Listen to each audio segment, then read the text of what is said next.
Depois de décadas de manchetes sobre os seus caprichos e uma péssima fama sobre ser muito agressiva, Faye Dunaway também conquistou os louros da fama por suas atuações brilhantes na Old Hollywood e no cinema moderno. A estrela de clássicos como Bonnie e Clyde, Chinatown e também aclamada mundialmente por interpretar a atriz Joan Crawford, chegou a afirmar de forma muito egocêntrica o seguinte: "Sim, eu sou uma pessoa difícil de lidar, mas pelo menos é assim que você presta atenção em mim."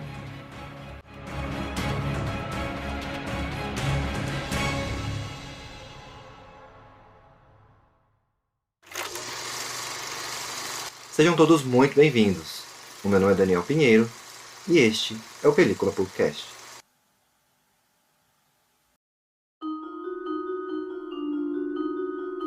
Dunaway cresceu em Bascom, uma cidade na fronteira da Flórida com Alabama, cujas ruas não eram pavimentadas.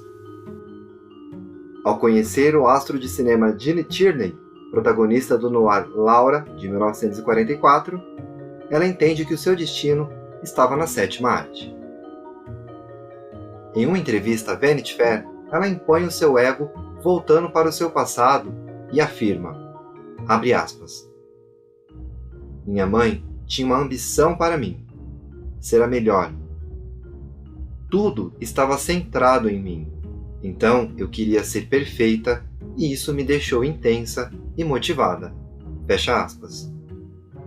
Stelly Parsons, uma atriz de cinema, teatro e televisão, chegou a dizer ao jornal Telegraph que ninguém suportava ela e disse, abre aspas, "Toda vez que estávamos prontos para gravar uma cena, ela exigia que fosse penteada novamente. Essa situação, por mais simples que seja, carregava peso ao filme e gerava muitos atrasos. Isso foi durante as filmagens onde ela interpretava a fora da lei Bonnie Parker." Fecha aspas. Para conseguir um dos papéis mais famosos de sua carreira, que foi o de Bonnie Parker, ela precisou percorrer um caminho muito difícil. De uma forma brusca, perdeu 12 quilos e um ano antes das gravações do longa, chegou a ser rejeitada pelo diretor Arthur Penn, por considerá-la feia e sem o biotipo necessário para a personagem. Já o seu par romântico no filme, o ator Warren Beatty, chegou a afirmar que preferia trabalhar com Natalie Wood ou então com Sue Lyon. Ele acabou até fazendo uma brincadeira de mau gosto na época, dizendo que iria preferir até trabalhar com sua própria irmã, a também atriz Shirley MacLaine, ao invés de trabalhar com Faye Dunaway. Mas isso não a faz desistir, e para provar que os dois estavam errados, além de tomar muitas pílulas para emagrecer, ela passa várias semanas com pesos nos pulsos e tornozelos.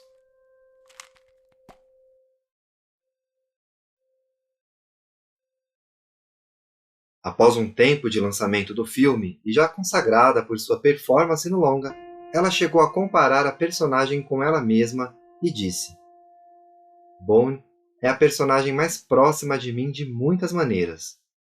Ela é uma garota de cidade pequena que veio do nada, com fome e querendo prosperar, querendo fazer algo importante e ter sucesso." Dunaway chegou a abrir mão de metade do seu salário para ter em troca o seu nome creditado ao de Beatty antes do título do filme. Bonnie e Clyde se torna um fenômeno raro, alcançou sucesso de crítica, altos lucros comerciais e se tornou uma grande referência cultural. Na semana seguinte ao seu lançamento, a venda de chapéus de boina, marca registrada de sua personagem, chegou a aumentar 1.300%. A nova Hollywood nasce aí, um movimento cinematográfico mais sexy, violento e sofisticado, aplicando um novo estilo de se fazer filmes, e claro, ela foi a musa desse novo cenário.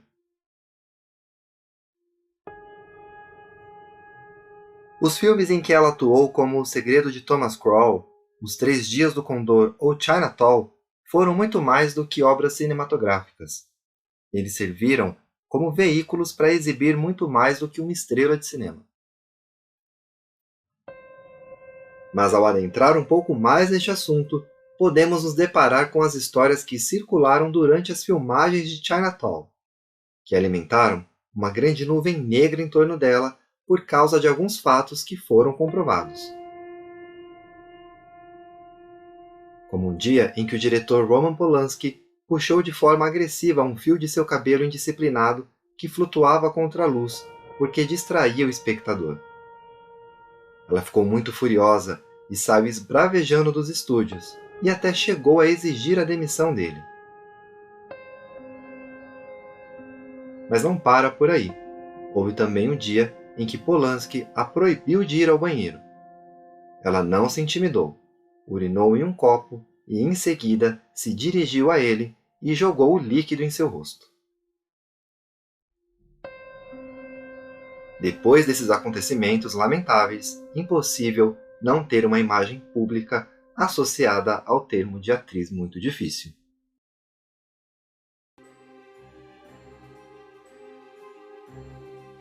E o que Roman Polanski disse a respeito desses momentos de pura insanidade?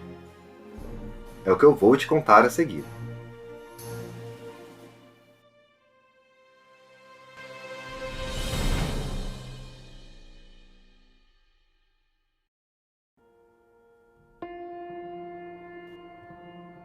Perguntado sobre este dia pesado de trabalho em uma de suas entrevistas, o diretor chegou a afirmar: "Nunca vi um nível tão grande de loucura."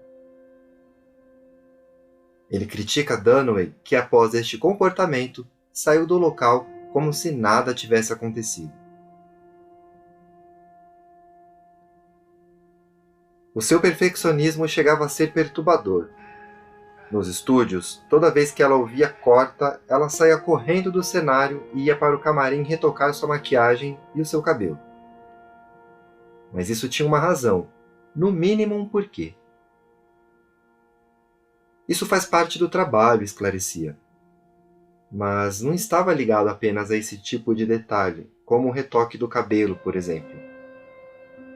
E sim, porque ela sempre estava em pé de guerra com Polanski, e dizia que ele tinha uma necessidade infinita de humilhá-la.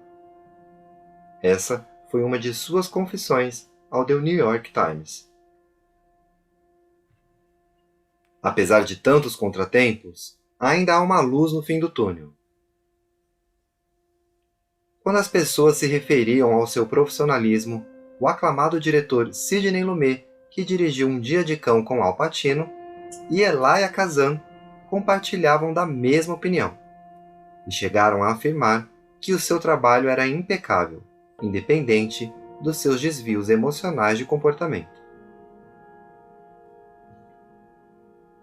Como eu citei o nome do Lumet aqui no episódio, eu recomendo que depois que você ouvi-lo, vá até a descrição dele e clique no link onde você irá assistir a um vídeo onde eu conto tudo sobre este filme, uma verdadeira obra-prima dos anos 70. Em uma de suas inúmeras declarações, ela falou sobre seu instinto perfeccionista e por ser muito dura com ela mesma. Abre aspas. "Meu perfeccionismo exige de mim alcançar o belo e maravilhoso, e sou capaz de usar tudo que tenho ao meu alcance para alcançar este objetivo. As pessoas vão ao cinema para ver algo impactante e belo. Elas querem ver algo especial." Fecha aspas.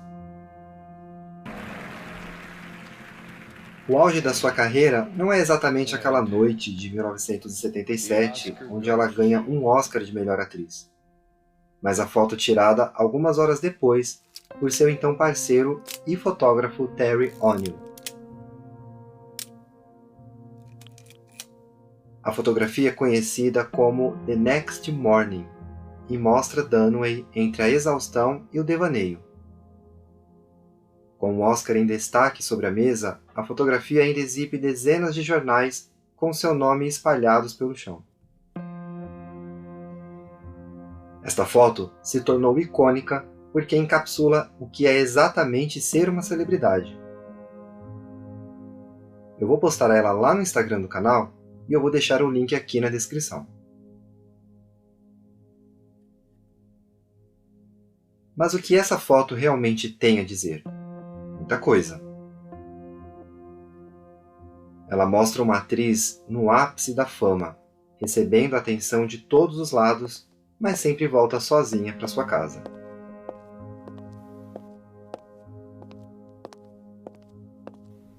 Ela mostra alguém que consegue triunfos, mas tem em seu universo um contexto superficial.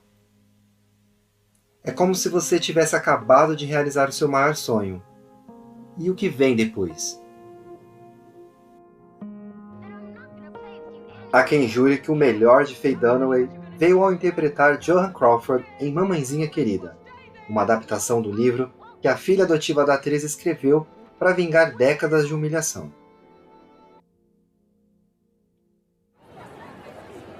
Houve muita euforia na estreia desse filme.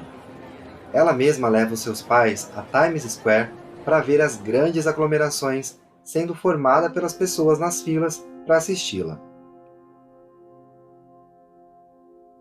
A própria chegou a admitir que se identificava com Crawford por ela ter sido uma garota muito pobre e sem muita instrução, que veio do meio oeste e se orgulhava por ela ter criado o seu nome na indústria. Durante a preparação para o filme, o produtor e diretor garantiu que seria um estudo de personagem e uma reflexão sobre o poder insidioso da fama, e não uma recriação onde imperasse o sensacionalismo. Convenhamos que não foi bem assim. Em uma das poucas ocasiões em que ela concordou em falar sobre esse filme, ela disse que iriam considerar a sua atuação na trama ligada à comédia, sem que ela percebesse. E realmente isso acaba acontecendo. Ela ganhou o Razzie de pior atriz na primeira edição desse prêmio, e mesmo com o filme tendo um bom desempenho nos cinemas, a campanha promocional muda de drama de prestígio para comédia não intencional. Isso na esperança de atrair diversos públicos. Entre essas declarações, ela também afirma que depois de Mamãezinha Querida, a sua própria personalidade e a memória de seus outros personagens que ela interpretou se perderam na mente do público e de muitas pessoas em Hollywood. As pessoas elas acabam não entendendo que foi apenas uma interpretação e nada mais. Só que as pessoas também achavam que ela era a própria Joan Crawford. E isso ela lamenta em suas memórias.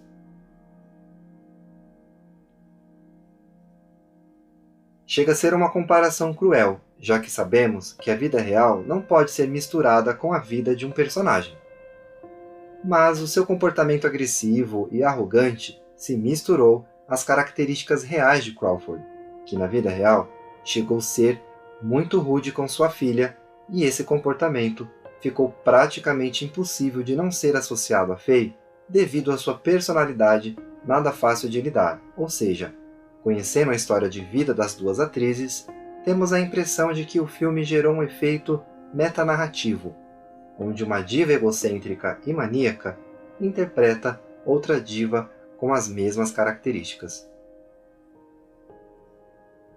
Com o tempo, o filme ridicularizou a imagem de Dunaway, e mesmo após a morte de Joan, aumentou ainda mais a sua péssima reputação como mãe, e o seu comportamento também questionável nos estúdios. No mesmo ano em que Joan Crawford morreu, sua então rival Bette Davis foi ao programa de televisão de Johnny Carson e afirmou ao vivo para mais de 20 milhões de espectadores o seguinte: abre aspas. Se você colocar as pessoas que conviveram com Faye, todas elas dirão que ela era absolutamente impossível. Isso ela afirma sem o menor cuidado e pudor quando a perguntaram quem era a pior pessoa de Hollywood. E perguntar para Bette Davis não é a mesma coisa que perguntar para qualquer atriz, já que ela e Joan Crawford eram rivais na vida real. Embora eu tenha aí as minhas desconfianças, eu acredito que não foi bem assim. Foi uma forma, na verdade, dos tabloides da época venderem o filme em que elas atuaram juntas, que foi o que teria acontecido a Baby Jane. Elas eram rivais no filme, então essa questão de rivalidade na vida pessoal poderia aumentar ainda mais o interesse do público em vê-las no cinema. Ela não foi capaz de lidar com toda a humilhação pública que veio a seguir, e decidiu se mudar para Londres com seu filho, e por lá eles ficaram durante a maior parte dos anos 80. Ela decidiu depois de um tempo voltar ao estrelato e começa a fazer exercícios diários assistindo aos vídeos que faziam muito sucesso na época, que eram os exercícios aeróbicos apresentados pela atriz Jane Fonda. Tem um vídeo também lá no canal e um episódio aqui no podcast sobre essa atriz que eu adoro. Eu vou deixar o link também aqui para vocês. Os jornais nessa época não estavam mais interessados em saber sobre a possível volta aos cinemas dela. E, ao invés disso, decidiram expor detalhes irrelevantes de sua casa, como o seu sofá que estava todo coberto de queimaduras de cigarro. Ser uma estrela era a sua maior obsessão, e ter conseguido êxito ou não com o papel de Crawford talvez pode ter arruinado de uma vez por todas o pouco de reputação que ela ainda possuía. Eu recomendo que você assista também a este filme, porque por mais que ele traga gatilhos negativos a Dunaway por conta de seu comportamento, não dá para ignorar a sua atuação brilhante e memorável nesta obra. Norma Desmond e Katharine Hepburn também foram interpretadas por ela em outros trabalhos, mas infelizmente essas duas também, brilhantes atrizes, carregavam um pouco dessa louca obsessão pela fama. Um filme sobre a vida de Maria Callas seria sua estreia de Dunaway como diretora, mas ela acabou chegando a filmar só metade do projeto, e ao longo de 5 anos ela deixa na gaveta em 2014 porque ficou sem recursos. Hepburn ela interpretou no teatro, mas acabou sendo demitida da peça por diversos motivos, como humilhação aos funcionários, brigas com os colegas de trabalho e por sempre chegar muito atrasada aos ensaios e apresentações.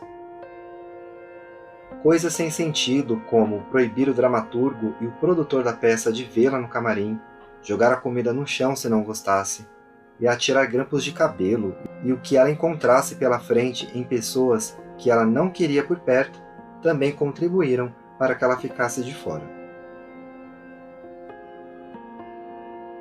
Em 2011, ela foi despejada de um estúdio onde morava, por péssimas condições de higiene.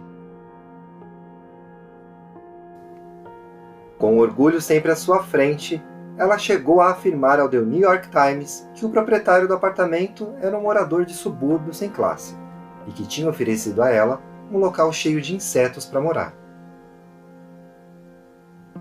Há uma regra clara entre as divas, que é nunca se desculpar ou se justificar. Mas Faye quebra esta regra e se justifica de forma clara ao Los Angeles Times sobre o que é estar em Hollywood e ser uma atriz pertencente a esta indústria. Abre aspas. A tragédia de Hollywood, do cinema e das estrelas é que você vive em uma realidade intensificada, em que você experimenta o melhor de tudo. E quando você vive dentro de uma ilusão e ela é tirada de você, você não pode aceitá-la, porque a realidade te atinge e te quebra. Talvez essa justificativa seja um pouco clichê, já que sabemos que Hollywood é um terreno pantanoso, mas mesmo assim, acaba explicando um pouco sobre os anos em que ela trabalhou na maior fábrica de sonhos do mundo. E que ela tenha mesmo, que de forma metafórica, pedido desculpas por todas as atrocidades que cometeu. Mas um dos maiores males que existem entre os homens conviveu com ela durante todo esse tempo e a impediu de que ela tivesse atitudes mais coerentes. Podemos perceber claramente que ela agiu da mesma forma com quem a entrevistou, perguntando sobre o seu despejo. E mais uma vez, ela foi vencida pelo seu ego.